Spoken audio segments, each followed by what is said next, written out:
உணர்த்தினாரு, முருகன் இப்படி கதை சொன்னாரு, முருகன் என்கிட்ட லட்டு வாங்கி தின்னாரு, ஜிலேபி வாங்கி தின்னாரு, இல்லை வாழைப்பழம் நான் கொடுத்தேன், இதெல்லாமே வந்து அல்வா கதைங்க தான். இதெல்லாம் உண்மை கிடையாது. சரிங்களா?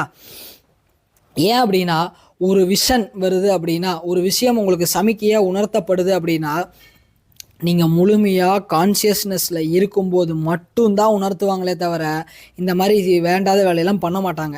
உயர்ந்த சக்திகள் வந்து இந்த சொல்கிறாங்க பார்த்தீங்களா, தூக்கத்தில் வந்து சொன்னாங்க, தூக்கத்தில் சொல்ல மாட்டாங்க. தூக்கத்துக்கும் விழிப்புக்கும் இடைப்பட்ட இடத்துல நீங்கள் கான்சியஸாக இருப்பீங்க.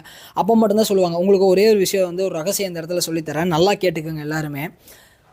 ஒரு விஷயம் வந்து அது கனவா இல்லை நிஜமாலுமே அது வந்து ஒரு விஷனா அடுத்து நடக்க போகுதா அப்படிங்கிறது எப்படி நீங்கள் தெரிஞ்சுக்கலாம் அப்படின்னா, அது ஆரம்பத்துலேருந்து முடிவு வரைக்கும் ஒரு ஒரு விஷன் உங்களுக்கு வந்து ஒரு காட்சி ஓடிட்டே இருக்கும் இல்லையா, கனவாக இருந்தாலும் எதாக இருந்தாலும் அதில் ஒரு சின்ன டீட்டெயில் கூட விடாமல் எனக்கு A to Z எல்லாமே ஞாபகம் இருக்குது அப்படின்னா அது கண்டிப்பாக